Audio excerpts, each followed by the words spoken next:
Hi, I'm Dan Kalachi, and I'm a PhD student at the MIT Media Lab advised by Sandy Pentland. And to start, I want to ask you a few questions. Do you live in a city? Do you take regular walks around your neighborhood? And have you ever knocked on a friend's door and noticed one of these? And if the answer to any of those questions is yes, and you live in the US, chances are your video has been taken without your knowledge by the fastest growing private surveillance network in America. Here, I'll show you. This is the route I used to walk to get to the train each morning before the pandemic. And here are how many surveillance cameras I pass, all owned by the same parent company that records me on that walk. On this route, the longest stretch of time I'm not being surveilled is only about a tenth of a mile. And that parent company is Amazon, who bought Ring, the company that first developed these devices in 2017. And Amazon doesn't just market these cameras to regular civilians either. I characterize the spread of Ring as a private surveillance network, but as is often the case with surveillance tech in the US, this isn't quite right. As of this week, Ring has partnerships with over 1,300 police agencies in the United States. And agencies who partner with Ring get access to a special police portal that allows them to see where all cameras in their district are located, request videos from users, and monitor other data streams at the same time, like 311 or crime reporting. Police can request video recorded from any camera up to 60 days back, effectively creating a nationwide warrantless video surveillance platform. Ring even trains police in requesting video from citizens to optimize how often they get a request approved. And they usually do get approved, according to lots of officers. And if a camera owner refuses to share their video, police can subpoena videos up to 60 days prior from Amazon itself with no warning sent to the owner at all. And this isn't even to talk about the people recorded by these devices who never give consent for their video to be shared with anybody, let alone recorded in the first place. Keeping in mind that Amazon is also the company that has a highly criticized track record of selling facial recognition to police, the spread of Ring and its use could have wide implications for civil liberties in the US.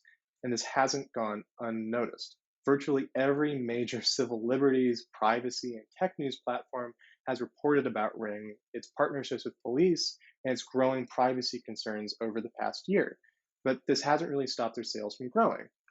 So, to understand more about Ring as a phenomenon, we've mapped out every Ring camera that's posted a video to the Ring Neighbors app from November 2016 to March 2020. And it's important to note here that the data set we're using doesn't cover every camera that takes live video on the street. It only covers cameras that posted to the Ring Neighbors app. And there's a big difference between these two. The data set we've collected shows a peak of about 1,800 alerts on a single busy day in February 2020, while Ring shared their usage data in a blog post during Halloween last year in 2019. And on that one day, they reported almost 15 million doorbell rings on devices that day alone. That means that what we're measuring in this data set is really just usage of the Ring Neighbors platform and people posting videos, and a small, but really the most available subset of Ring cameras that are out and about in the wild. Still, the reach of just this data set is pretty impressive. Here's what our map looks like. You can see that it roughly follows population density, and also importantly, that it blankets essentially every major urban hub in the US. So there are some basic questions to be asked about Ring as a platform, ones that people have been asking for a while, particularly in its relationship to crime and demography.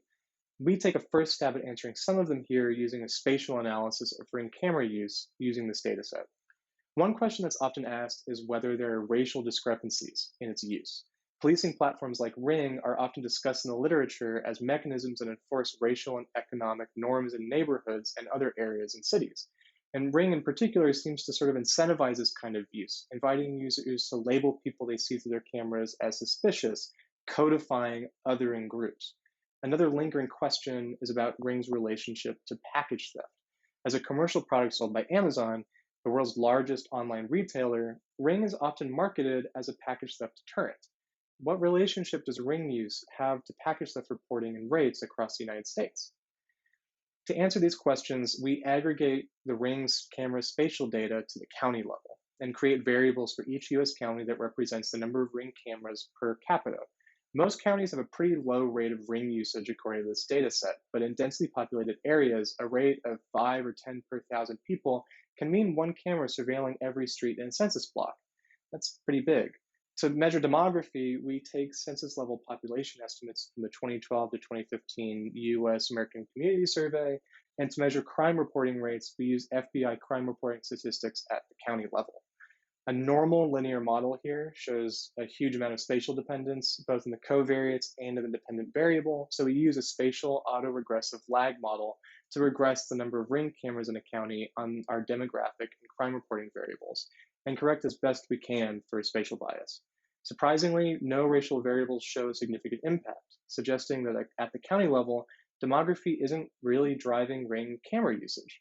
We also see that theft, which includes package theft, doesn't really show a significant impact either. Instead, the most positive predictive variables for ring usage seem to be the income of a neighborhood and its rate of homeownership, controlling for other factors. This makes sense when you consider who can even install these cameras in the first place. Generally, people with disposable income and people who own their own homes. Although this abomination exists near my house, most apartment building owners aren't using Ring as their surveillance or smart home tool of choice. Interestingly, vehicle theft and robbery rates carry the highest positive impact, with a unit increase in vehicle theft corresponding to a 13% more ring camera rate of usage in a county. This maybe corroborates research done by some criminologists that find that CCTV surveillance is mainly effective at stopping vehicle theft, but not much else. Violent crime rates too have an impact on the number of ring cameras, but a unit increase in violent crime corresponds to a 12% decrease in the number of cameras present. Places that experience the most violent crime don't use the Ring Neighbors app as much, indicating that maybe it's mainly used by neighborhoods that report high property crime. Higher median home values also have a large negative impact on the number of Ring cameras in a county. This is a little puzzling, but it maybe indicates that consumers living in high value neighborhoods either don't find a need for Ring as a security measure, maybe they're not getting their car stolen, or they already have other systems in place and there's not great market fit. Taken all together, these results paint a picture of Ring as a rapidly spreading surveillance system that doesn't really seem to be driven by any particular type of crime, and particularly not package theft. Ring markets their cameras and their app as a way to ensure personal safety, but it's not really used in the places that experience the most violent crime, or at least that don't report it. Vehicle theft itself isn't really a satisfying answer to why are people buying surveillance cameras and using this platform.